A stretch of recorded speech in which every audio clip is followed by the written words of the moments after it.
Today, our topic is performance evaluation of life insurance companies in India using the trust model, a comparative analysis of LIC and selected private sector insurers. यहाँ पर हम देखेंगे evaluate करेंगे जो हमारा LIC corporation है और जो हमारा प्राइवेट सेक्टर है उनके बीच में एक कंपैरेटिव स्टडी करेंगे हम ठीक है the Indian life insurance industry Hello. Yes sir There are two segments here. First is government sector, second is private sector. So yes in sir this model, we are comparing the both private and government. Okay, इसमें okay government sector है, LIC और एक private sector है. ठीक है, okay तो हम उसका कंपैरिजन कर रहे हैं इस मॉडल के through. Yes sir Manisha screen visible है? यस हाँ, visible. Yes The Indian life insurance industry underwent a major shift with the establishment of the Insurance Regulatory and Development Authority of India IRDAI in 1999, ending LIC monopoly since 1956 and opening the market to private players. The study evaluated compare the performance of LIC and selected private insurers using the trust model covering transparency and trust CSR returns PGGR and CPPG underwriting and utilization solvency and stability and transaction efficiency data from 2013 2023 was analyzed using ANOVA and T-test finding reveals the LIC consistently maintains a high claim settlement ratio, studied growth and strong solvency, reinforcing its growth variable, claims, payout, and higher operational efficiency, showcasing their innovations and expansion strategies together. LIC and private player complement each other, shaping a dynamic sector that still hold vast potential given India's low insurance potential globally. यहाँ पर जो हम study करेंगे जो हमारा Indian life insurance industries है उसके ऊपर हम यहाँ पर करेंगे जो हमारी यहाँ पर किसके अंदर आती है हमारी insurance regulatory and development authority of India 1919 के अंदर ये आती है। पहले क्या था जो हमारा LIC है लाइफ इंश्योरेंस कॉरपोरेशन इसकी क्या थी एक मोनोपोली थी एक अधिकार था सिंस 1956 से लेकर लेकिन जब हमारा उसके बाद बहुत सारी प्राइवेट कंपनीज भी ओपनिंग हुई तो इनके बीच में क्या आ गया थोड़ा सा कंपैरिजन आ गया ठीक है कंपटीशन आ गया ठीक है पहले सिर्फ हमारी क्या थी गवर्नमेंट सेक्टर ही था LIC जिसका पूरा एकाधिकार था मोनोपोली था मार्केट के ऊपर। अब यहाँ पर जो हमने स्टडी की है उसमें ये इवेल्युएट करेंगे हम कंपेयर करेंगे कि जो LIC की परफॉर्मेंस है और जो प्राइवेट इंश्योरेंस जितने भी प्राइवेट इंश्योरर है उनके बीच में यहाँ पर हम इवेल्युएशन करके देखेंगे कि उनकी जो कवरिंग ट्रांसपेरेंसी है या ट्रस्ट है वो कैसा है रिटर्न कैसा है अंडरराइटिंग या यूटिलाइजेशन कैसा है सोलवेंसी एंड स्टेबिलिटी कैसी है ट्रांजैक्शन एफिशिएंसी कैसी है। तो यहाँ पर जो हमारी स्टडी है वह 2013 से लेकर 2023 तक इन्होंने एनालिसिस की है और इन्होंने यहाँ पर एनोवा और टी टेस्ट का यूज करते हुए ये एनालिसिस किया है। यहाँ पर LIC कंसिस्टेंटली मेंटेन ए हाई क्लेम सेटलमेंट रेशो। यहाँ पर बताया गया है कि जो LIC है हमारी लाइफ इंश्योरेंस कॉरपोरेशन वो क्या करती है हाई क्लेम सेटलमेंट रेशो है इसका जो ग्रोथ रेट है जो स्ट्रॉन्ग सोलवेंसी है इसके अंदर ठीक है इमेज स्टेबल और इसकी इमेज क्या है स्टेबल है लोगों को इसके ऊपर विश्वास है इस इंस्टीट्यूट के ऊपर। द कॉन्ट्रैक्ट जो प्राइवेट इंश्योरर है उसमें क्या है रैपिडली येट वॉयलेंट ग्रोथ उसकी भी लगातार ग्रोथ हो रही है क्लेम्स पे आउट भी हो रहे हैं हायर ऑपरेशनल एफिशिएंसी है शोकेसिंग देयर इनोवेशन कर रहे हैं वो भी टाइम टू टाइम एक्सपेंशन अपनी स्ट्रेटजीज को क्या कर रहे हैं ऐसी स्ट्रेटजी अपना रहे हैं जिससे एक्सपेंशन हो। तो दोनों को एक साथ लेकर देखा जाए तो जो LIC है और जो प्राइवेट प्लेयर्स है completely each other shaping a dynamic sector ये क्या कर रहे हैं पोटेंशियल गिवन इंडियन लो इंश्योरेंस पेनिट्रेशन ग्लोबली। अगर दोनों को एक साथ देखा जाए तो जो LIC है और जो प्राइवेट प्लेयर है वो कंप्लीटली एक जैसे ही है दूसरे के साथ शेपिंग क्या है उन्होंने एक डायनामिक सेक्टर है जो हमारा इंश्योरेंस सेक्टर है और जो पोटेंशियली जो यानी कि संभावित है हमारे संभावित जो होल्ड्स है गिवन इंडियाज लो इंश्योरेंस पेनिट्रेशन ग्लोबली। सर एक बार इसका मीनिंग बता दीजिए मुझे लास्ट वाले उसका। एक बार दोबारा बोलना। लो इंडिया पेनिट्रेशन का मतलब क्या होता है कि अगर हम इंटरनेशनल लेवल पे देखें तो वो इस चीज को लेकर बहुत अवेयर है, अपनी LIC करानी, अपने लाइफ को सिक्योर करना। लेकिन हमारे इंडिया में अभी भी अगर ऑल ओवर इंटरनेशनल हिसाब से देखें तो वो बहुत कम है, पेनिट्रेशन रेट कम है उनका ठीक है सर। इंश्योरेंस कराने। Okay sir, thank you. Life insurance. अब यहाँ पर जो कीवर्ड यहाँ पर जो यूज़ किए गए हैं, जो बार बार जो शब्द यूज़ हो रहे हैं, लाइफ इंश्योरेंस। लाइफ इंश्योरेंस क्या होता है कि जैसे हम अपनी लाइफ की सिक्योरिटी के लिए हर मंथ या 6 मंथ में जो भी कुछ कवर करवाते हैं, इंश्योरेंस करवाते हैं, ताकि हमें कभी इन फ्यूचर एक हेल्थ इंश्योरेंस होता है, वो सिर्फ हमारी बीमारी के लिए मिलता है, और एक एक्सीडेंटली होता है, और एक हमारा क्या होता है, लाइफ इंश्योरेंस। लाइफ इंश्योरेंस में ये होता है कि अगर मान लीजिए अगर किसी की डेथ हो जाती है तो उसका क्लेम उसकी फैमिली को मिल जाता है, उनकी लाइफ एक सिक्योर हो जाती है। तो LIC का यहाँ पर जिक्र आएगा कीवर्ड में। Private insurance, trust model, claim settlement ratio, CSR जो यूज़ किया गया है, premium growth, solvency, transaction efficiency कितनी है, कंपैरेटिव एनालिसिस, ये सारे इन सभी कीवर्ड की टर्म्स का हम इसके अंदर उपयोग करेंगे। सबसे पहले बात आती है, insurance is a vital in today economy. It is the mitigate risk, guarantees financial stability and promotes long term sustainability. जो हमारा इंश्योरेंस है आज के, जो हमारी आज की जो इकोनॉमी है उसमें क्या है, एक विटल यानी कि एक इम्पोर्टेंट रोल प्ले करता है। ये क्या करता है, जो भी हमारा रिस्क है, हमारी जो भी फाइनेंशियल स्टेबिलिटी की गारंटी लेता है, और प्रमोट करता है लॉन्ग टर्म सस्टेनेबिलिटी के लिए, ठीक है, कि ताकि हम क्या है लंबे समय तक क्या है इन्वेस्ट करें, और वो हमें क्या करेगी, एक फाइनेंशियल स्टेबिलिटी वो हमें देंगे। Life insurance holds special importance in the area as it provide protection against premature death as well as optional for retirement planning, investment and savings. जो लाइफ इंश्योरेंस है वो क्या है, हमारा एक महत्वपूर्ण क्या है, बहुत इंपॉर्टेंट स्पेशल इंपॉर्टेंस है। किस किस एरियाज में भाई, एक तो हमें क्या है लाइफ के लिए प्रोटेक्शन दे रहा है, डेथ अगर मान ली डेथ हो जाती है तो उसके लिए हमें सेटलमेंट दे रहा है, उसके बाद रिटायरमेंट प्लानिंग भी आ रही है हमारे इसके अंदर है, और लोग इन्वेस्टमेंट और सेविंग के तौर पर भी LIC को यानी कि लाइफ इंश्योरेंस को चुन रहे हैं। In addition to securing families, it also led to long-term wealth accumulations which stimulated economic expansion. अगर देखा जाए तो बहुत सारी फैमिली अपनी सुरक्षित अपने प्रोटेक्शन के लिए, अपनी सिक्योरिटी के लिए, लॉन्ग टर्म के लिए क्या करती है, या लॉन्ग टर्म वेल्थ एक्यूमुलेशन के लिए यहाँ पर क्या करती है, इन्वेस्ट करती है। मान लीजिए इन केस अगर किसी की डेथ नहीं होती है तो जैसे ही मेच्योरिटी पीरियड कंप्लीट होता है आपको अपने लाइफ इंश्योरेंस का पैसा मिल जाता है। तो ये क्या है, हमारे इकोनॉमिक एक्सपेंशन यानी कि हमारी इकोनॉमिक के विस्तार, अर्थव्यवस्था के विस्तार में भी हेल्प कर रहा है। Life insurance in India has significant changes from LIC monopoly since 1956 to competitive market after liberalization and it establishment of IRDAI in 1999. Since this private insurance have expanded their customer base, use of technology and product offering, but LIC still maintains a dominant position. जो life insurance है India के अंदर वो क्या है, उसने क्या है पूरा सिग्निफिकेंटली चेंज कर दिया है।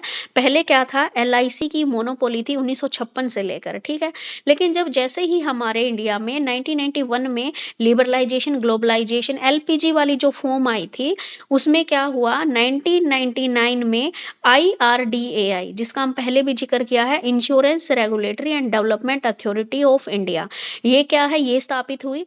और उसके बाद से जो प्राइवेट इंश्योरर है यानी कि जो प्राइवेट इंश्योरेंस करने वाली कंपनियां हैं वो भी क्या है मार्केट में आई, उन्होंने भी क्या है अपने प्रोडक्ट ऑफर करे अपनी टेक्नोलॉजी को यूज करते हुए, बट फिर भी LIC ने उसका जो स्थान था वह आज भी अपना डोमिनेंट पोजीशन बनाए रखी हुई है, क्योंकि वो क्या था, एक गवर्नमेंट सेक्टर का था और लोगों को क्या है प्राइवेट की बजाय उसमें किस पे ज्यादा भरोसा है, LIC यानी कि गवर्नमेंट सेक्टर के ऊपर। तो तब से क्या है LIC का आज भी क्या है एक डोमिनेंट पोजीशन है।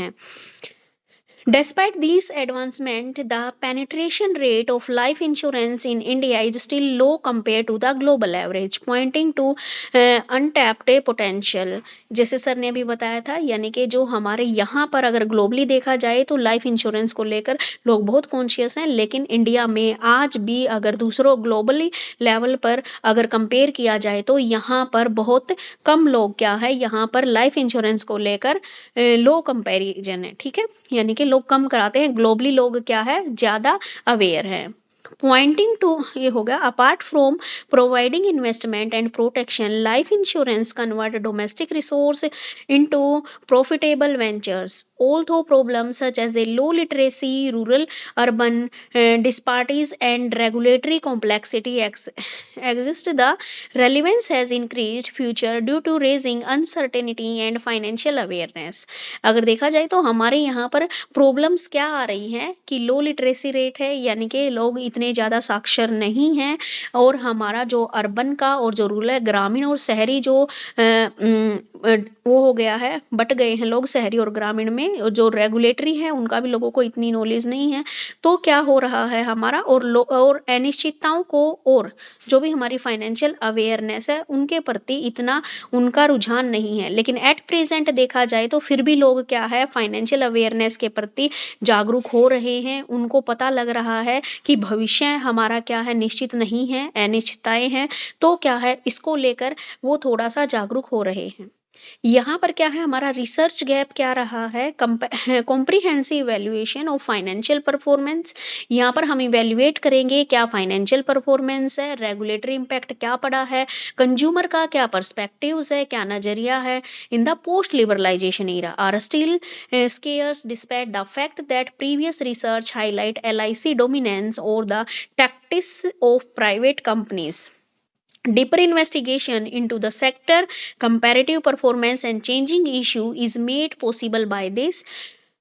Furthermore, recent disturbs such as the digital transformation, COVID-19 induced uncertainty, and evolving customer expectations demand fresh empirical insight. This create a clear need to update research that bridges theoretically understanding with practical challenges faced by insurers. अब यहाँ पर क्या है, हम जो research gap में है, जो बीच में जो पहले रिसर्च हुई थी 2013 से 2023 की रिसर्च इन्होंने देखी है, उसके ऊपर ये इवेल्युएट कर रहे हैं। तो इनका मेन इम्पैक्ट क्या है इवेल्युएशन का, यहाँ पर मेन टॉपिक क्या है, फाइनेंशियल परफॉर्मेंस को देखना, क्या जो भी रेगुलेशन बने हैं उनका क्या इम्पैक्ट पड़ा है एक कंज्यूमर के यानी कि कस्टमर के परसेप्शन पर, नजरिए पर लिबरलाइजेशन के बाद।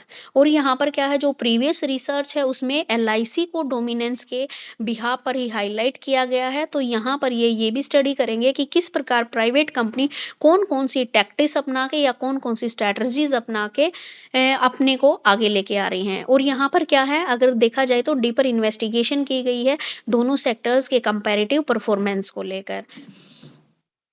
और यहाँ पर मेन क्या है जो डिस्टर्बेंस आई फ्यूचर में जिसमें डिजिटल ट्रांसफॉर्मेशन की, कोविड-19 की जो अनसर्टेनिटीज आई, इन सब को देखते हुए कस्टमर की क्या एक्सपेक्टेशंस हैं, उनकी डिमांड के ऊपर क्या फ़र्क पड़ा है, इन सारी चीज़ों ये सारी चीज़ें यहाँ पर अपडेट की गई हैं। ठीक है, तो ये जो रिसर्च गैप है इन्हीं चैलेंजेस को लेकर क्या इंश्योरर को क्या क्या चैलेंजेस फेस किए जा रहे हैं, उन चीज़ों को थ्योरेटिकल समझने के लिए वो ये स्टडी कर रहे हैं। यहाँ पर उन्होंने क्या है लिटरेचर रिव्यू लिया है कि कहाँ कहाँ से उन्होंने इन चीज़ों से रिलेटेड फैक्ट को लिया है, वो सारे इन्होंने बता दिए हैं कि 2011 के 12, 13, 15, 17 यहाँ से लेकर नीचे तक ये सारा क्या है उनका रिव्यू लिटरेचर है। अब यहाँ पे आता है हमारा ऑब्जेक्टिव ऑफ द स्टडी कि हम जो ये स्टडी कर रहे हैं इसका मेन पर्पज क्या है हमारा। रिव्यू लिटरेचर में कितने हैं तो पढ़ सकते हो आप, उसमें दूसरे से पता लगेगा ना भी क्या क्या रिव्यू है। सर इसमें तो ये बुक्स के नाम और यही दे रखा है, ये पढ़ना पड़ेगा सारा। हाँ नहीं, इसमें कुछ पॉइंट नहीं दिया हुआ बीच बुक्स में क्या हुआ था, इसमें क्या हुआ था, सर डिटेल नहीं ठीक है दिया सर। हुआ। 2011 Ramakrishna R in his paper Hunt and Actuary in the IRDA, Ramakrishna R explored the difficulties in locating actuaries of the Insurance Regulatory and Development Authority. He said it is a challenges to fill actuary position on the board of Insurance Regulatory Development Authority because Actuaries with a lot of experience might fetch must higher pay। यहाँ पर जो इन्होंने review literature में 2011 का एक research paper लिया जो कि इन्होंने रिप्रेजेंट किया था रामाकृष्ण आर ने।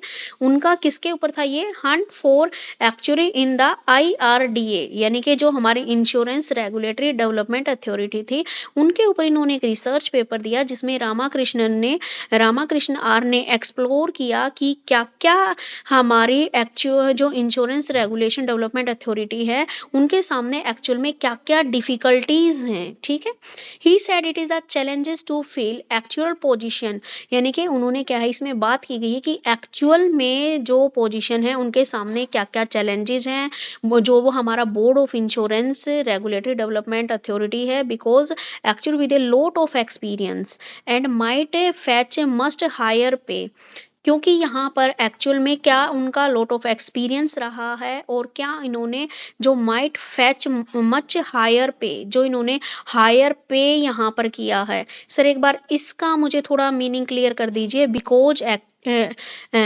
एक्टुरीज with a lot of experience. एक मिनट बेटे,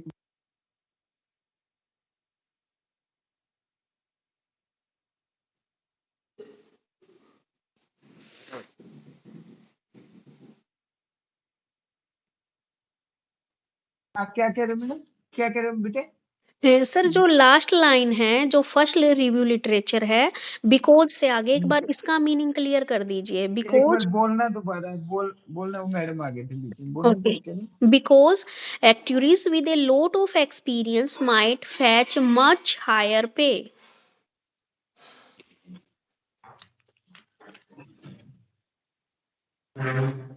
एक्चुअली को क्या लोटस, एक बार दोबारा बोलना, दोबारा पता नहीं गया।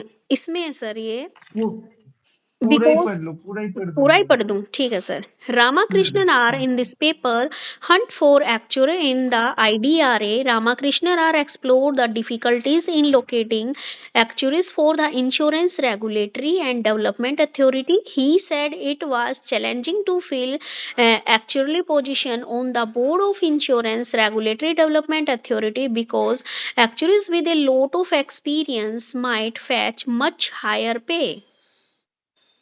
हाँ, इसने कहा कि जो एक्चुअली जो है ना अपने एक्सपीरियंस के हिसाब से उसको ना एक डेजिग्नेट करना मुश्किल हो जाता है, क्योंकि उसकी वो पे बहुत ज्यादा मांगता है इस हिसाब से। ओके, थैंक यू सर, बस इसी का मतलब मीनिंग क्लियर नहीं हुआ था उसने मुझे। यहाँ चैलेंज फेस किया है हाँ कि जी, एक इसमें यहाँ उसने चैलेंज फेस किया है, रामाकृष्णन वाला होगा ना ये। हाँ जी, हाँ जी। हाँ, तो इसमें उसने चैलेंज फेस किया है कि एक्चुअली को मतलब अपॉइंट करना। एक्चुअली क्या होता है, जो जो ना जब क्लेम आता है ना, हाँ तो जी, क्लेम जो है उसको सेटल करने के लिए एक पर्सन पॉइंट करते हैं, तो वो इवेल्युएट करता है क्लेम को। तो उस क्लेम को करने के लिए कई बार हमें हायर पे करना पड़ता है। ये चैलेंज आया है कंपनी को। Okay sir.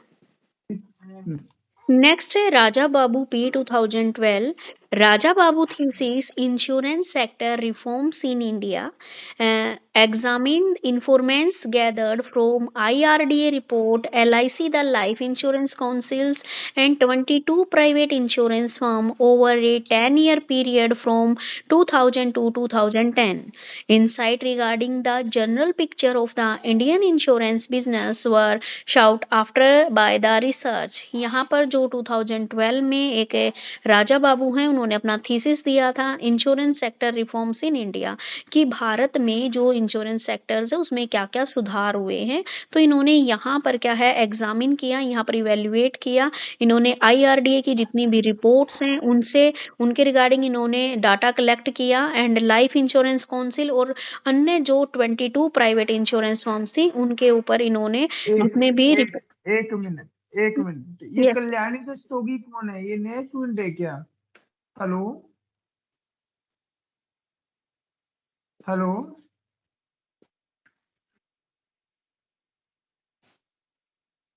हेलो, ये कौन है? कल्याणी रस्तोगी का नहीं मुझे पता लग पा रहा है ना। ये कल्याणी नहीं है, कनिष्क, कनिष्क रस्तोगी, सॉरी। यांश यांश है सर शायद, है ना? यांश। ये दिखने रहे कियांश है, कोई कियांश रस्तोगी? पता नहीं सर, अब तक तो अभी तो किसी क्लास में नहीं तक आई है। तो सुना नहीं। हाँ, ऐसे सुना नहीं है रिमूव सर। कर देता है, रिमूव कर देता है ना अगर कोई रेलेवेंट नहीं है।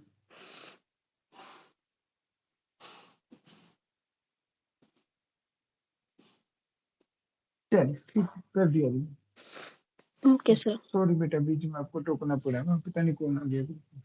कोई नहीं सर। ठीक है, ओके। हाँ, तो इन्होंने जो राजा बाबू है अपनी थीसिस में, जिन्होंने इंडिया के इंश्योरेंस सेक्टर्स में क्या क्या सुधार हुए हैं उनके ऊपर अपनी थीसिस पेश की, और इसमें इन्होंने जो भी आरडीआई द्वारा जितनी भी रिपोर्ट हैं, एलआईसी काउंसिल्स के द्वारा, और 22 अदर जो प्राइवेट इंश्योरेंस सेक्टर्स हैं उनके ऊपर क्या है डाटा कलेक्ट किया है 2000 से लेकर 2010 तक। इन्होंने क्या बताया यहाँ पर, insight regarding the journal picture of India insurance business were shouted after the research. इन्होंने किनके ऊपर किया फोकस किया है, रिगार्डिंग जो हमारी इंडिया की एक्चुअल में क्या जनरल पिक्चर है हमारे इंश्योरेंस सेक्टर्स की, ये इन्होंने अपनी रिसर्च में यहाँ पर बात की है। उसके बाद जो थर्ड है हमारी शशि पी 2013 में दिया है। इन्होंने बताया, investigated LIC marketing plan and how well they matched consumer demand. Although there is private competition, LIC has maintain steadied growth. इन्होंने क्या है अपनी एक इन्वेस्टिगेशन दी एलआईसी मार्केटिंग प्लान की, किस प्रकार क्या है वे कंज्यूमर डिमांड्स के ऊपर उनके मार्केटिंग प्लान काम कर रहे हैं। ऑल्दो देयर प्राइवेट में जो भी कंपटीशन है उसके बारे में बात की, और किस प्रकार एलआईसी ने अपनी कंटिन्यूअसली ग्रोथ को मेंटेन करके रखा है। उसके बाद जो फोर्थ पॉइंट है, Bapat H B Soni V and Joshi 2014 the study of the use SERVQUAL dimension to examine the product offer from ICICI Prudential Life Insurance Company Limited and LIC, two private insurance companies. It was discovered that LIC has more efficient product dimension which helped account for the increased market share. तो यहाँ पर क्या है, इन्होंने दो companies के बीच में, यानी कि एक आईसीआईसी वाली और एक एलआईसी, इन दोनों दो प्राइवेट इंश्योरेंस कंपनीज। सर इसमें तो ये इन्होंने दो प्राइवेट कंपनीज, अदर दो प्राइवेट कंपनी ली हैं या फिर एलआईसी और ये आईसीआईसीआई वाली ही? नहीं, वो कंपैरिजन तो हम कर सकते हैं ना, दो प्राइवेट कंपनी का भी कर सकते हैं। ओके ओके सर, ठीक है, कि किस प्रकार एक दूसरे के प्रोडक्ट मोर एफिशिएंट हैं, ठीक है, और किस प्रकार ये हेल्प करते हैं अपने मार्केट शेयर को इंक्रीज करने के लिए। क्योंकि भाई अब आप लगा लो कोई भी कंपनी है, चाहे वो इंश्योरेंस की कंपनी ही क्यों ना हो, हर एक कंपनी अपने इंश्योरेंस को, अपने प्रोडक्ट को बेचना चाहती है और अपनी ग्रोथ करना चाहती है। उसके बाद है फिफ्थ है हमारा मार्बोनिया।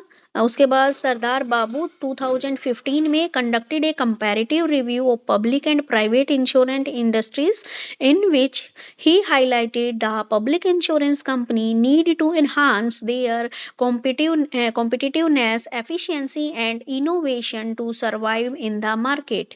अब इन्होंने जो 2015 में जो दी, इसमें एक कंपैरेटिव रिव्यू दिया पब्लिक का और प्राइवेट इंश्योरेंस इंडस्ट्रीज का, और हाईलाइट किया कि किस प्रकार जो इंश्योरेंस कंपनी है वो अपने कॉम्पिटिटिवनेस को, अपनी एफिशिएंसी को और इनोवेटिव तरीके को अपना कर किस प्रकार मार्केट में सरवाइव करती हैं।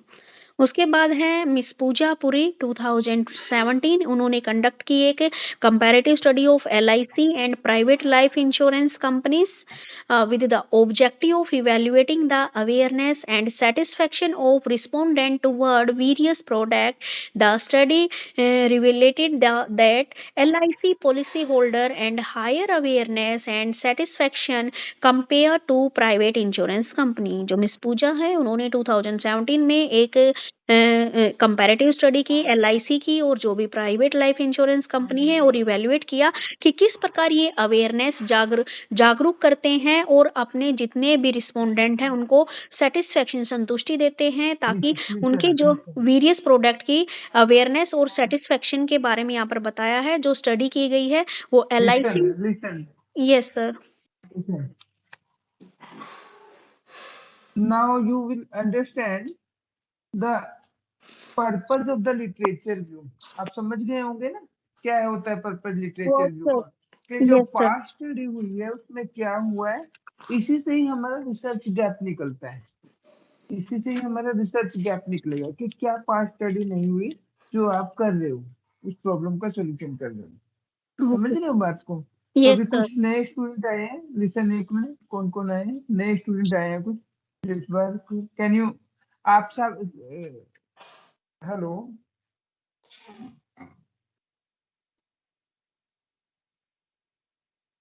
क्या क्या नाम है इनके? विशाल शर्मा और विशाल जी, एम आई ऑडिबल? और Prerna. Prerna, am I audible? Yes sir. Okay. आप अभी फाइनेंस ही है ना आपके पास, गलती से तो नहीं ज्वाइन कर लिया आपने? Yes sir. Yes sir. No no okay, no sir. Can you tell me what are you doing right now, मतलब अभी आप क्या कर रहे हो सर आई स्टडी से M right related? Now working as sorry हाँ हाँ, वर्किंग से रिलेटेड। हेलो हाँ sir I am working as assistant professor in Geeta university Panipat in okay School of Commerce and Business Management, okay and my domain is finance. Okay okay, good good. And Varun, Yes, sir. Varun है विशाल है? Vishal, Vishal. Hello Vishal, am I audible? वो तो नहीं है कोई नया student? Renu, hello Renu है ना शायद, हेलो, चलो, ये क्या नाम, प्रेरणा, आप सुन रहे हैं? Yes, sir. I'm listening. अभी ना एक रिसर्च पेपर डिस्कस हो रहा है, उसका लिटरेचर रिव्यू शुरू किया है इन्होंने, ठीक है? तो लिटरेचर Okay. रिव्यू का पर्पज जो Okay. होता है, इसमें हम सिलेबस भी करते हैं, साथ साथ रिसर्च पेपर भी करते हैं, तो आपको पता है 2 4 5 क्लासेस में आपको समझ आ जाएगा, ठीक है? Yes, sir. Sir, इसमें actually, can I know the name of course? I've missed initial few minutes of the lecture. Name of the performance research evaluation paper, of life insurance companies in. MP05 MP05 Okay. की class है ma'am. हाँ जी, और एक research paper Okay. हम यहाँ पे study कर रहे Okay. हैं मैम। ये Okay. स्पेशलाइजेशन क्लास है Okay. एक फाइनेंस और में। भी है, Kajal, Kajal, am Okay. I audible? Kajal, hello Kajal, चलो आज तो कोई बात नहीं, कर लो, कल से फिर नए सिरे से करेंगे इनको, अभी आज डिस्कस कर लो इसको, नया बैच शुरू हुआ है ना जनवरी वाला, उसमें स्टूडेंट आए हैं। करो करो बेटा, कंटिन्यू मनीषा, करो। Okay sir, okay. Prerna ma'am, मैं एक बार पहले बता दूं, कहीं आप कंफ्यूज हो जाओ, हमारा almost syllabus Yes, ma'am, complete please. होने वाला है हमारा, तो इसलिए सर बीच बीच में हमसे जो जितने भी रिसर्च पेपर हैं उनके ऊपर स्टडी कराते हैं, ताकि हमें इन फ्यूचर हेल्प मिले हमारे साइनॉप्सिस वगैरह में, हमारे रिसर्च पेपर में, क्योंकि सिलेबस ऑलमोस्ट हमारा कंप्लीट हो चुका है। Syllabus, Ma'am, but this is our first class, I think. नहीं मैम, आप So लोगों का how could सारा this be Prerna done? Ma'am, नहीं प्रेरणा नहीं मैम, नहीं आप नहीं, लोगों का एक होएगा। मिनट, एक minute, Okay, okay. Actually Then मैं it's good. क्लियर कर देता हूँ आप लोगों को बात, आवाज आ रही है मेरी? Yes sir. Yes. Yes, sir. Yes, sir. Syllabus जो है वो सारा का सारा बीए बीबीए बीकॉम और एमबीए वाला सिलेबस है, वो कोई बहुत बड़ा इशू नहीं है। Okay, यहाँ okay, पे okay. जो है हमें ठीक, रिसर्च पेपर done. डिस्कस करने हैं, सिनॉप्सिस डिस्कस करने हैं, Okay. ठीक है? Okay, sir. हाँ जी. कैरी ऑन बेटा। Okay sir.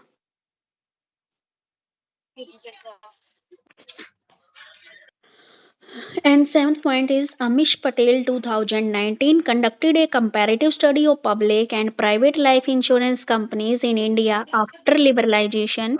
The study analyzed how liberalization affect Indian life insurance market and concluding that the density and penetration of life insurance increased significantly after liberalization. Sir अगर कोई और पढ़ना चाहे तो पढ़ सकता, नहीं तो फिर मैं कंटिन्यू रखूं।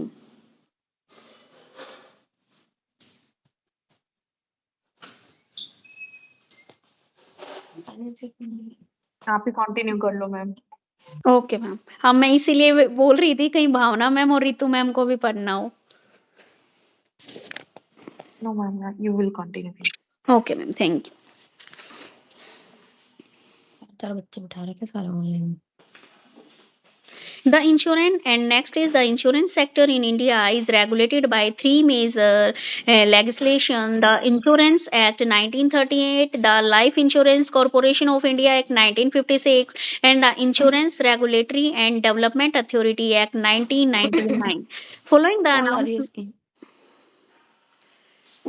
Following an announcement made by the Union Finance Minister in the 1998-1999 budget speech, both the Houses of Parliament passed the Insurance Regulatory and Development Authority Bill in 1999. एक मिनट, किसका स्पीकर ऑन है? किसका speaker on है? बार बार disturbance हो रही है। हाँ जी राखी, राखी आवाज आ रही है आपको मेरी? अच्छा होता मैं इंडिया से बाहर की थी, कहीं अप्लाई कर लेती।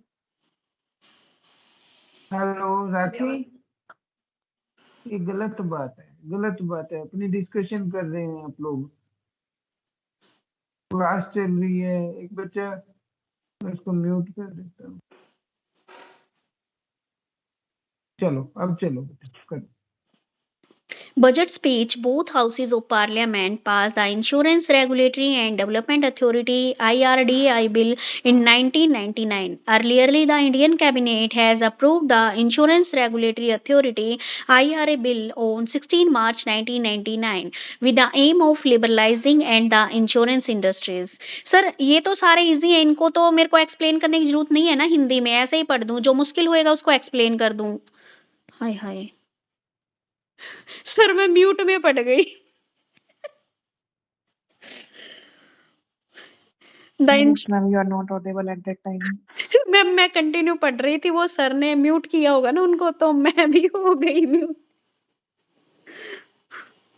The insurance sector in India is regulated by the three major legislation: the Insurance Act 1938, the Life Insurance Corporation of Indian Act 1956, and the Insurance Regulatory and Development Authority Act 1999.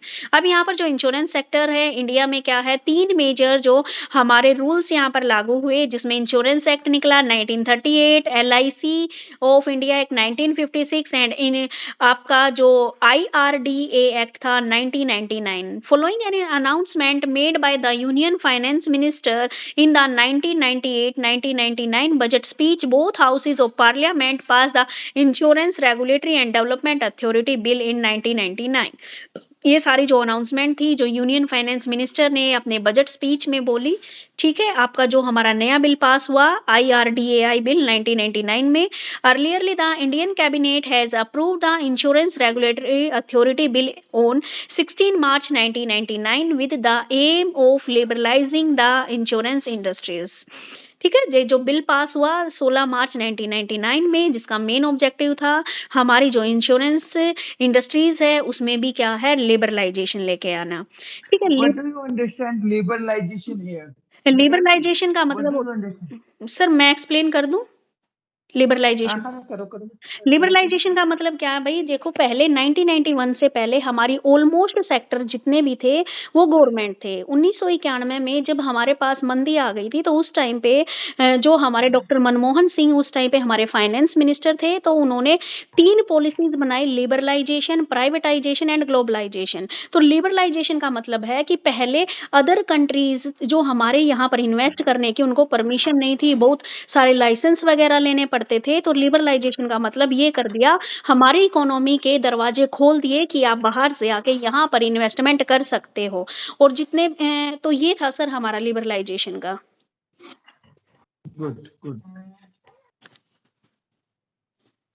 ताकि जो हमारी growth हो सके, क्योंकि उस time पे जब एक महामंदी आई थी, सर ये स्टोरी पूरी बता दूं मैं या आगे चलूं? हाँ बता दो, बता दो, बता दो।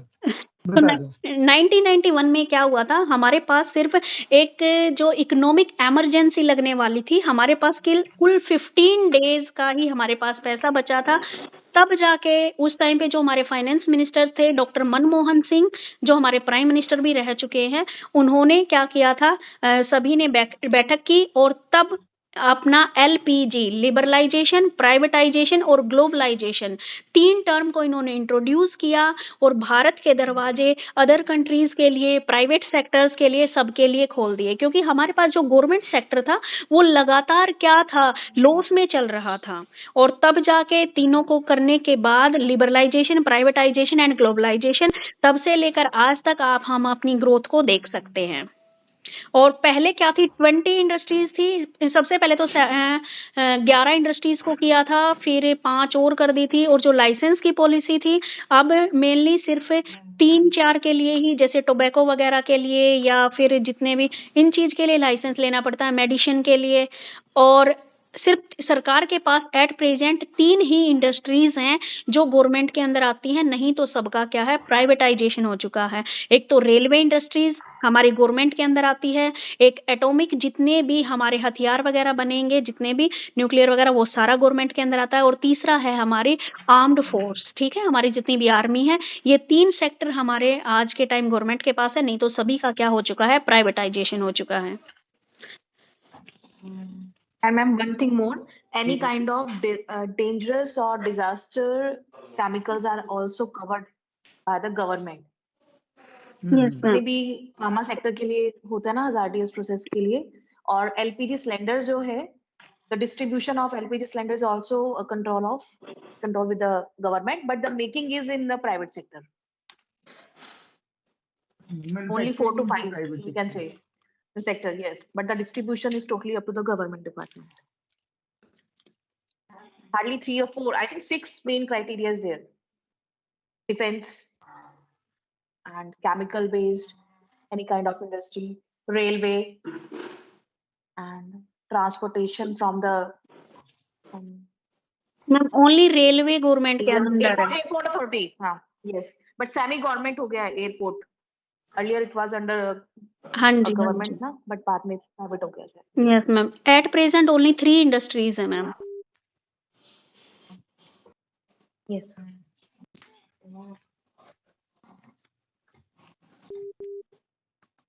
चलिए आगे आता है हमारा, बस just a minute sir.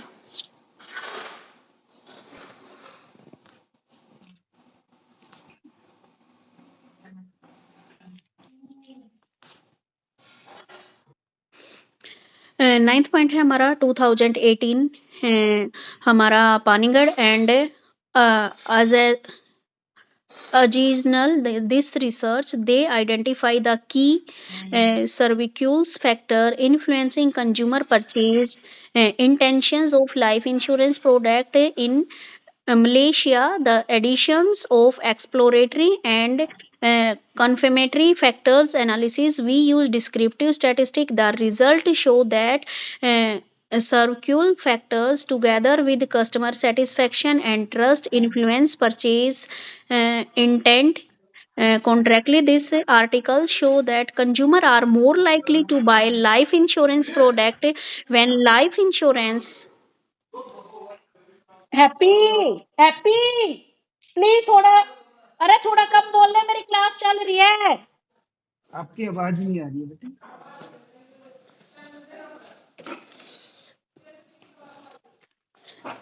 Sorry sir, sorry, कोई आ गया था बीच में घर पे।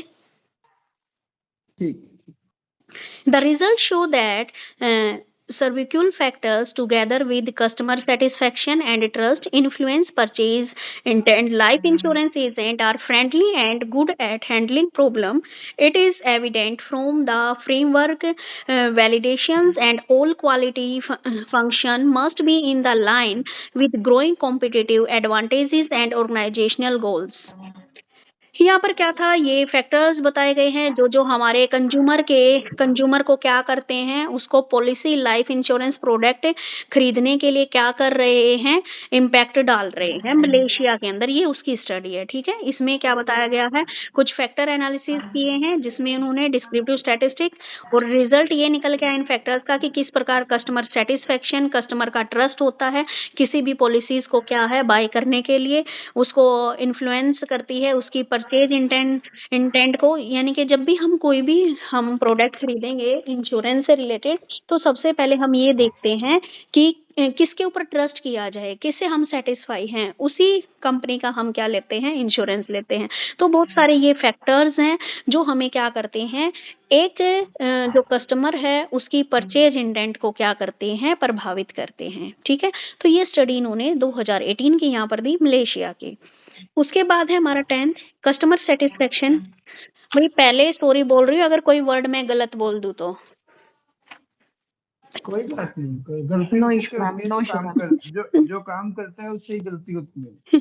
Customer satisfaction and knowledge of the service provided by the life insurance organization have been analyzed by Dr.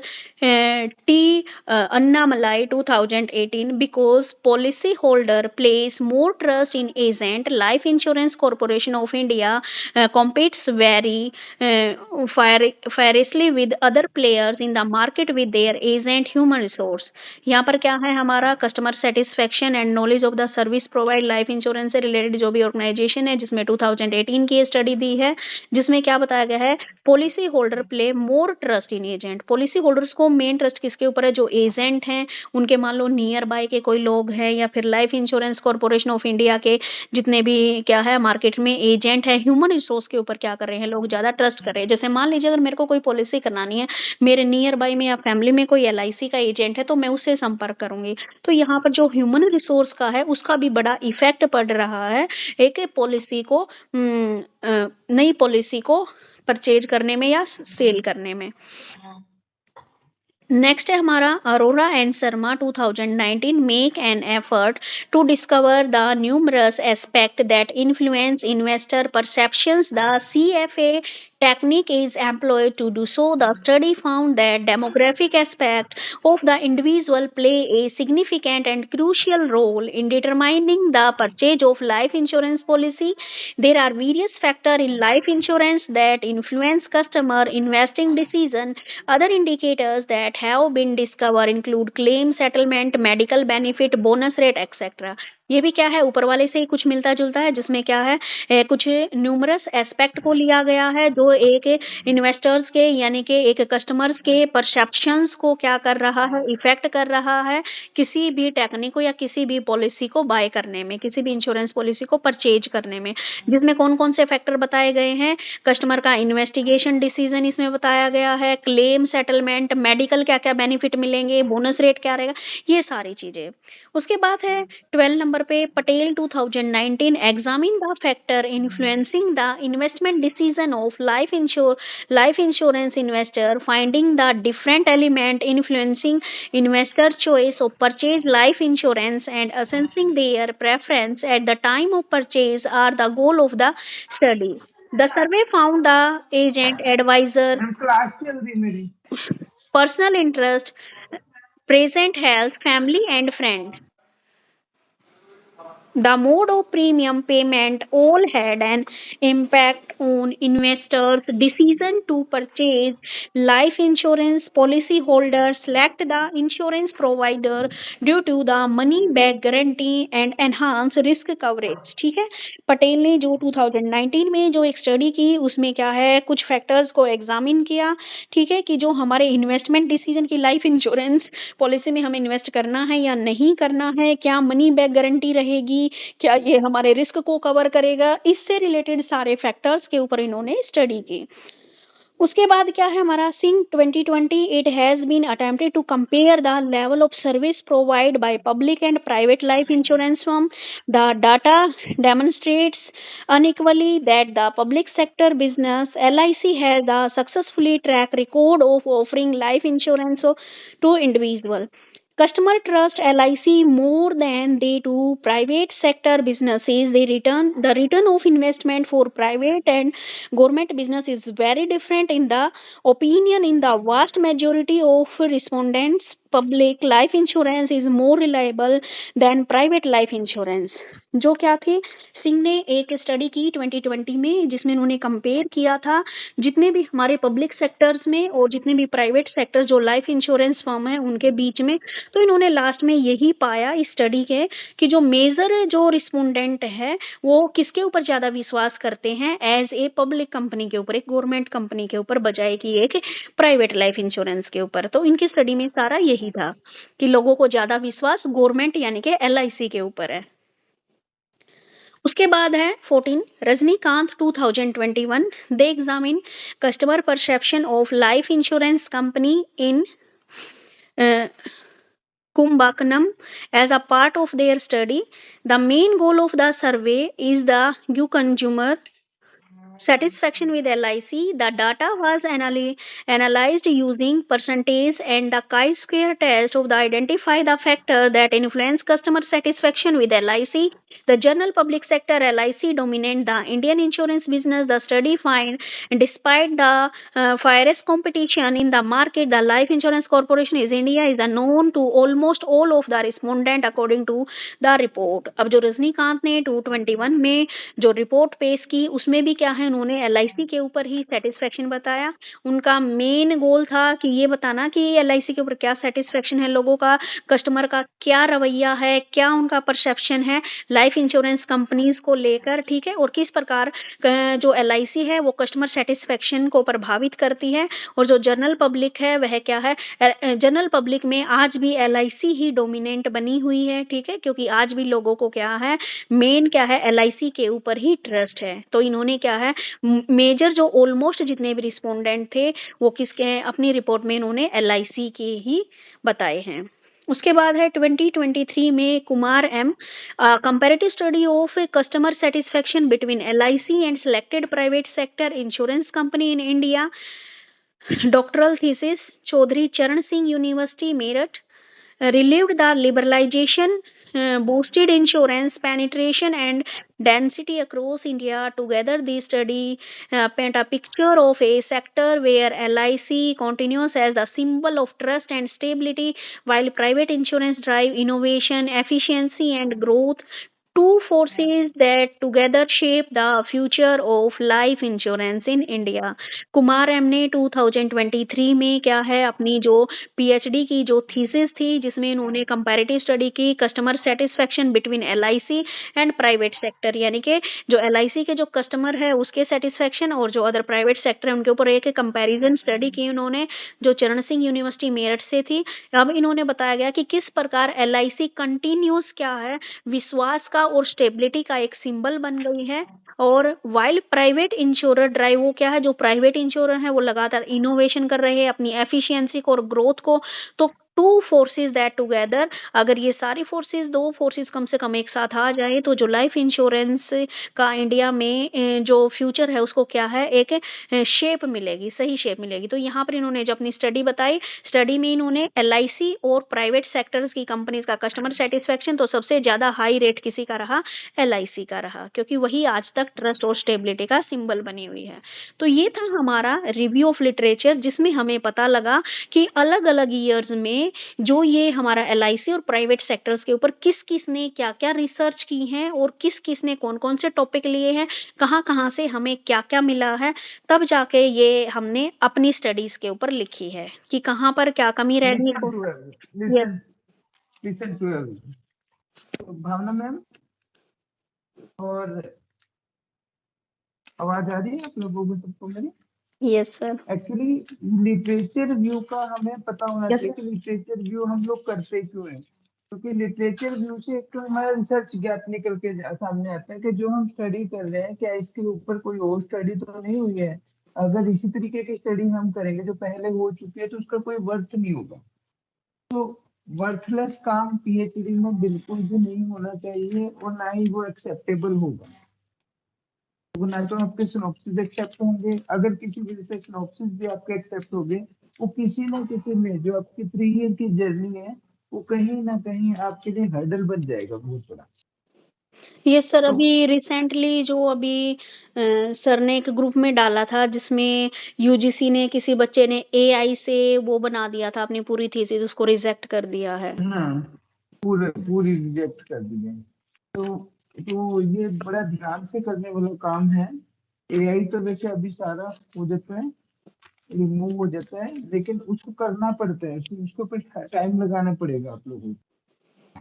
ठीक है, चलो, मतलब अभी अभी ये लिटरेचर रिव्यू है, अब आप आगे कंप्लीट करें बच्चे इसको। Okay sir. Objective of the study, अब हम जो स्टडी कर रहे हैं उसका क्या उद्देश्य है। तो यहाँ पर इन्होंने क्या है, ऑब्जेक्टिव में इन्होंने लिया है trust, TRUST। T for transparency and trust, R for returns, U for underwriting and utilization, S for solvency and stability, and T for transaction efficiency। इन्होंने जो ये ट्रस्ट नाम था, ट्रस्ट मॉडल, जो क्योंकि हमारी स्टडी का मॉडल ही ट्रस्ट मॉडल के ऊपर लिया गया है, तो उस ट्रस्ट मॉडल का यहाँ पर ऑब्जेक्टिव्स में बताया गया है कि इनका क्या क्या है। सबसे पहले बात आती है T, transparency and trust, to evaluate the claim settlement ratio of LIC and private insurer and assess their role in building customer trust and transparency। तो सबसे पहले इनका फर्स्ट ऑब्जेक्टिव ये इवेल्युएट करना है कि जो CSR रेशो है, क्लेम सेटलमेंट जो रेशो है, वो LIC का और प्राइवेट जो कंपनीज हैं वो किस प्रकार एक कस्टमर का विश्वास और ट्रांसपेरेंसी में हेल्प करता है। ठीक है, तो ये इवेल्युएट करना है। ठीक है, CSR रेशो इवेल्युएट करना है यहाँ पर। उसके बाद R for returns, to analyse the premium guarantee growth rate and claim paid to premium generated of LIC and private insurance for evaluating performance in return and growth.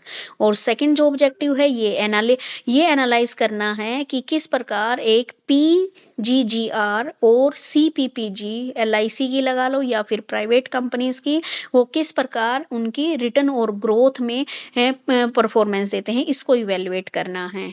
Third जो इनका objective है वो है underwriting and utilisation, to study the operating expenses to commission paid growth rate of LIC and private insurer to understand their cost utilization and underwriting efficiency। तो यहाँ पर you से यहाँ पर इन्होंने ये स्टडी करना है कि किस प्रकार हमारा OECPGR यानी कि operating expenses to commission paid growth rate क्या रहेगा LIC का और प्राइवेट कंपनीज का, और किस प्रकार ये इस कोस्ट को यूटिलाइज करती हैं, ठीक है, अपनी एफिशिएंसी के जरिए। S फोर क्या है, सोलवेंसी एंड स्टेबिलिटी, ये कंपेयर करना है कि करंट रेशो LIC का क्या है और अदर प्राइवेट कंपनीज का क्या है, कि किस प्रकार उनकी लिक्विडिटी और सोलवेंसी को दिखाता है। सोलवेंसी ये होती है कि मान लीजिए मैंने किसी से पैसा लिया है उधार में, तो मैं उसको पे कर पाऊंगी या नहीं कर पाऊंगी, वो मेरी उसको दिखाता है सोलवेंसी को। T for transaction efficiency. अब यहाँ पर देखें इनका लास्ट जो फिफ्थ है objective, to examine the operating expenses to premium ratio of LIC and private insurer to evaluate operational and transaction efficiency. ठीक है, उनकी जो कार्यात्मक और जो ट्रांजेक्शनल एफिशिएंसी है, योग्यता है, उसको एग्जामिन करना है प्राइवेट और LIC के बीच में। तो ऑब्जेक्टिव, मान लीजिए ऑब्जेक्टिव क्या होते हैं, हम जो भी टॉपिक लेके चलते हैं तो हमारा क्या उद्देश्य है, इसके ऊपर क्यों रिसर्च कर रहे हैं हम, तो ये होते हैं हमारे ऑब्जेक्टिव्स। तो इन्होंने ये ट्रस्ट मॉडल जो लिया था उसके ऑब्जेक्टिव बता दिए हैं यहाँ पे।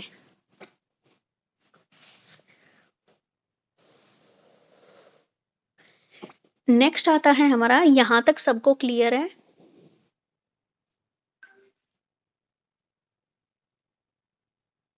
Yes. And next is hypothesis of the study। अब इन्होंने हाइपोथेसिस बताए हैं हमारे ट्रस्ट मॉडल के अकॉर्डिंग ही।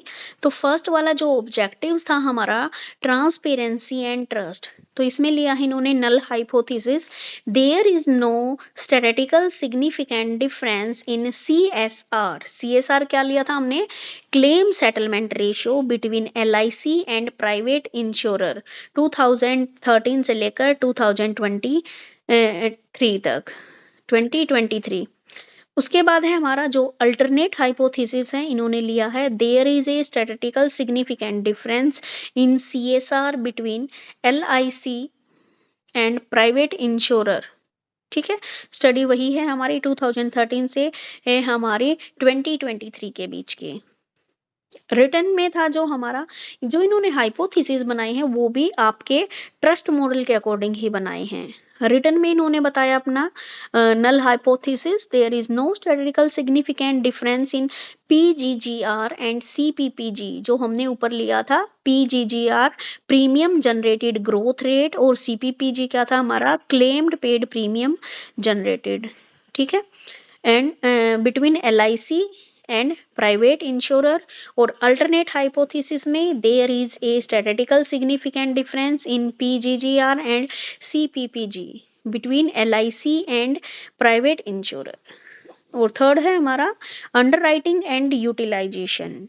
इसमें नल हाइपोथेसिस है हमारा there is no statistical significant difference in OECPGR यानी कि operating expenses to commission paid growth rate between LIC and private insurer. और ऐसा ही alternate hypothesis there is a statistical significant difference in OECPGR between LIC and private insurer. Next है solvency and stability. इसमें भी null hypothesis है there is no statistical significant difference in CR क्या हमारा current ratio between LIC and private insurer, जिसमें हमारा solvency ratio के बारे में बताते हैं। अल्टरनेट हाइपोथेसिस है there is a statistical significant difference in CR between LIC and private insurer. और नेक्स्ट है हमारा ट्रांजैक्शन एफिशिएंसी में नल हाइपोथेसिस है there is a no statistical significant difference in OEPR operating expenses to premium ratio between LIC and private insurer. ऐसे ही alternate hypothesis है there is a statistical significant difference in OEPR between LIC and private insurer. तो ये थे हमारे hypothesis. अब इसमें बताया गया है हमारे independent variable performance of life insurance company. इसमें हमारे इंडिपेंडेंट वेरिएबल है CSR claim settlement ratio, CPPR claim paid to premium ratio, PGGR premium generated growth rate, CPGR claim paid growth rate, OEGR operating expenses growth rate, CR current ratio. Sir एक बार ना मुझे ये बता दीजिए इसमें dependent और इंडिपेंडेंट हम कैसे निकालते हैं? डिपेंडेंट जो है ना, जो ग्रोथ रेट है वो तो डिपेंडेंट है।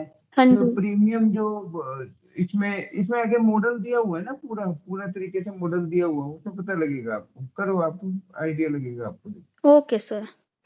कि उस कौन किसके ऊपर डिपेंड है। मतलब जो जो इंश्योरर है वो इंडिपेंडेंट हो गए, हाँ जो जी, प्रीमियम जनरेट हो रहा है वो डिपेंडेंट हो गया। मतलब जिसकी ओके सर, हेल्प से कोई काम चलता है।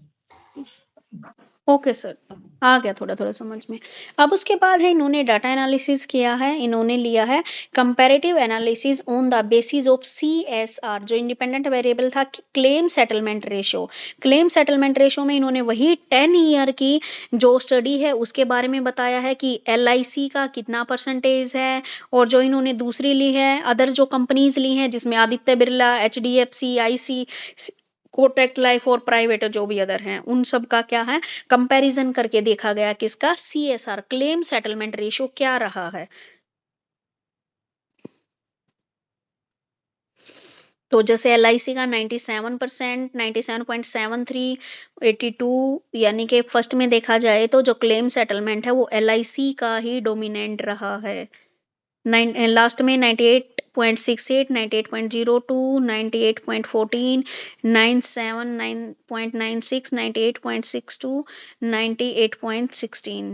ठीक है, तो ये कंपेयर किया गया कि कौन सी कंपनी जो क्लेम सेटलमेंट रेशो है वो कितना देती है और कितना नहीं देती। तो लास्ट का जो ईयर है 2021-22 उसमें तो लगभग सबका सेम ही है, बस कुछ पॉइंटों में ही डिफरेंस है, नहीं तो ऑलमोस्ट सबका 98% क्या है क्लेम सेटलमेंट रेशो है। और उसको क्या है एक चार्ट के जरिए शो किया गया है कि क्लेम सेटलमेंट रेशो प्राइवेट का कितना है। ठीक है, सबका अलग अलग बताया गया है, ठीक है, चार्ट के जरिए। उसके बाद है हमारा CSR एनालिसिस 2023 से 2022 का conclusion. LIC consistently maintain a higher CSR 96.69 से लेकर 98.68%, while private insurer improved significantly from 82.55% to 98.16. The gap that existed in early year has narrowed, show convergence in claim settlement performance. LIC remain more consistent, but private player have built strong credibility in recent year. अब conclusion में इन्होंने बताया है जो CSIR का जो इन्होंने analysis किया, तो जो LIC है उसने स्टार्टिंग से ही जो इनका क्लेम सेटलमेंट रेशो रहा है वो हायर रहा है प्राइवेट कंपनी की बजाय, क्योंकि इन्होंने तो स्टार्टिंग से ही 96.69 से लेकर 98.68 रहा है। लेकिन जो प्राइवेट कंपनी है उन्होंने इम्प्रूवमेंट की है, क्योंकि उन्होंने शुरू किया 82 पॉइंट से लेकर और 98 पॉइंट तक का इन्होंने सफर किया है। ठीक है, तो LIC रिमेन मोर कंसिस्टेंट रही है, स्थायी रही है। ठीक है, बट प्राइवेट जो प्लेयर है वो भी क्या है, स्ट्रॉन्ग क्रेडिटेबिलिटी यहाँ पर शो कर रहे हैं ईयर बाय ईयर। अब एनोवा जो रिजल्ट आया है F11.24 और जो यहाँ पर लिया है हमने P 0.008 ग्रेटर देन 0, जो सिग्निफिकेंट वैल्यू है वो है ग्रेटर देन 0.05, यानी कि जो नल हाइपोथेसिस है is rejected. There is a significant difference in CSR between LIC and private insurer, confirming LIC higher trust and transparency historical through private insurer are catching up. ठीक है, तो यहाँ पर क्या है, इन्होंने जो एनोवा रिजल्ट निकाला तो जो हमारा यहाँ पर सिग्निफिकेंस लेवल जो आया है वो ग्रेटर देन 0.05 आया है, क्योंकि ये आया है हमारा 0.008% आया है। तो यहाँ पर इन्होंने नल हाइपोथेसिस को रिजेक्ट कर दिया है, क्योंकि जो CSR रहा है LIC का वो प्राइवेट इंश्योरेंस की बजाय ज़्यादा हायर रहा है। इसके ऊपर लोगों का ट्रस्ट और ट्रांसपेरेंसी अगर हिस्ट्री को उठाकर देखा जाए तो LIC के ऊपर ज़्यादा है। उसके बाद जो हमारी टेबल 1.2 है, ये फर्स्ट वाली जो टेबल है इसका कंक्लूजन अंडरस्टैंड एवरीवन।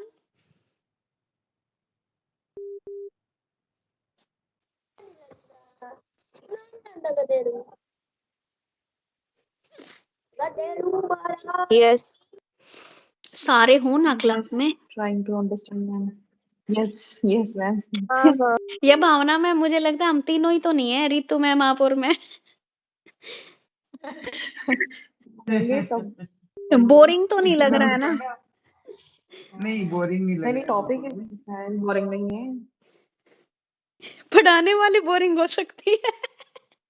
नहीं नहीं नहीं, ऐसी बात नहीं ऐसा कुछ नहीं है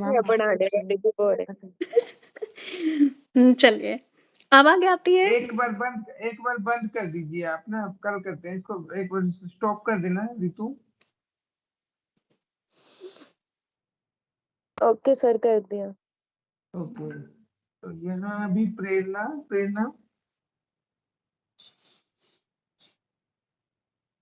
hello, Kamal please call.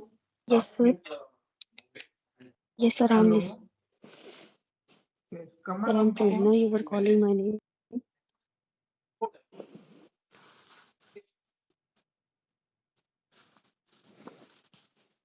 Hello, Yes, Kamal sir. Please call. Hello, Kamal please call.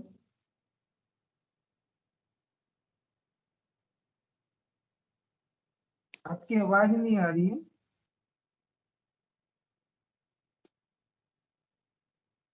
Hello, Vishal Sharma. Yes sir, Kamalpreet Kaur.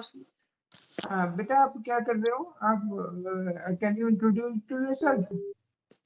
Sir my को मिलने जाऊंगी, क्या मुझे वहां पे डिस्कस करना पड़ेगा कि मैं उसके बाद सोचूं? नहीं, टॉपिक तो वहाँ आपको ही डिसाइड करना पड़ेगा टॉपिक तो मैम। गाइड तो आपको हेल्प कर देगा, कई बार गाइड अलग थोड़ा सा होता है। गाइड क्या करता है कि भाई टॉपिक अपने हिसाब से कराता है, लेकिन मैं आपको सजेस्ट ये करूंगा टॉपिक आप अपने आप चूज करना, क्योंकि प्राइवेट यूनिवर्सिटी है, कई बार क्या होता है गाइड जो है वो दूसरी यूनिवर्सिटी में चला जाता है, मतलब किसी वजह से जॉब चेंज की वजह से, स्विच करने की वजह से। उसमें प्रॉब्लम क्या आएगी आपको कि दूसरा जो गाइड आएगा, सपोज करो आपने उस गाइड के हिसाब का टॉपिक ले लिया था, और जो हाँ जी। आपका नया गाइड मिला है वो आपको नहीं गाइड कर पा रहा है उस टॉपिक के ऊपर, तो उस वहां दिक्कत आ जाएगी। आप एटलीस्ट ऐसा ओके, वैसे टॉपिक चूज मैंने करो जिसमें गाइड चेंज भी हो जाए ना, तब भी आप कंफर्टेबल हो, कोई दिक्कत ना हो। ठीक है, वैसे मैंने मनमिंदर मैम को अप्रोच किया हुआ है। बहुत बढ़िया, बहुत बढ़िया। हाँ, उन्होंने अप्रूवल दे दी थी, बट अभी जैसे एक बार मैं फेस टू फेस मिलाऊंगी, क्योंकि मैंने तो वंदना मैम के थ्रू ही उनको बोला था, तो अब मिलूंगी तो थोड़ा सा पता लगेगा। पता कर लेना सीट है भी या नहीं अभी उनके पास, नहीं, क्योंकि उन्होंने सर एक्सेप्टेंस तो दे दी थी। नहीं, एक्सेप्टेंस तो मैंने भी 8 बंदों को दे रखी है, लेकिन अच्छा यूनिवर्सिटी सीट खाली नहीं रखने देती ना। अच्छा अच्छा। अगर बाई चांस भेजती हूँ आपसे आपसे फाइल। पहले किसी ने Okay, ma'am. सिनॉप्सिस अप्रूव करा लिए हैं, तो फिर वो फिर उनको ही प्रेफरेंस मिलेगी तभी, मतलब आप तो कौन उससे पहले तो वो करा नहीं सकते ना सिनॉप्सिस अप्रूव। हाँ जी, पर मैंने जब उनको मेल करी थी ना, तो उन्होंने मेल पे रिवर्ट तो मुझे कर दिया था एक्सेप्टेंस का। रिवर्ट की बात ठीक है, लेकिन रिवर्ट के साथ साथ हमें ये भी देखना होता है ना, बाई चांस हमने रिवर्ट कर दिया और उससे पहले कोई कैंडिडेट आ गया है, तो उसको हाँ हमें जी। लेना पड़ता है। अगर यूनिवर्सिटी का ऑर्डर होता है ना, तो फिर हम मना नहीं कर सकते उसको, ओके, फिर गाइड कोई और मिलेगा। ये फिर मैं है। एक बार मैम से दोबारा डिस्कस करूं इसके रिगार्डिंग। दोबारा नहीं, वो तो अभी आपका कुछ किसी से भी डिस्कस करने का फायदा नहीं है जब तक आपका कोर्स वर्क कंप्लीट नहीं हो जाता। आपने ठीक है, मैंने को बोल रखा है, तो हाँ बाई जी। चांस अब मेरे पास, जैसे भावना मैडम ने मुझे बोला हुआ है, तो बाई चांस हाँ मेरी जी। सीट यूनिवर्सिटी की तरफ से फिल हो जाती है, हम्म। तो इनको किसी और को ही गाइड लेना पड़ेगा, क्योंकि हम खाली नहीं छोड़ सकते हैं सीटें। ओके, वो मुकेश तो फिर सर, उसी टाइम से सिनेरियो पता लगेगा ना। जी जी। हाँ जी। सर फिर हमने तो ना किसी आपके अलावा किसी और को कॉल भी नहीं किया, नहीं मैसेज किया। कोई नहीं, ऐसा यस नहीं है। Sir, same age. Guide guide आपको मिलेगा, 101% मिलेगा, सबको मिलेगा, परेशान मत हो। मैं, अगर आपने मुझे बोला है तो मैं आपको गाइड करा के दूंगा बढ़िया वाला, और हेल्प मैं फिर भी आपकी जर्नी में करूंगा, ऐसा नहीं है। Okay sir, thank you. हाँ, जिनको मैंने कमिट किया हुआ है, अगर किसी वजह से कोई प्रॉब्लम इशू भी आता है, तब भी उनकी जर्नी में मैं हेल्प करूंगा। Okay sir. ठीक है, तो मैं आपको बढ़िया सा गाइड दूंगा ना, जो आपको दिक्कत ना हो, परेशानी ना हो कोई। सर सच बताऊं तो मुझे आपके अलावा और कोई गाइड नहीं चाहिए। ये तो कोई बात नहीं।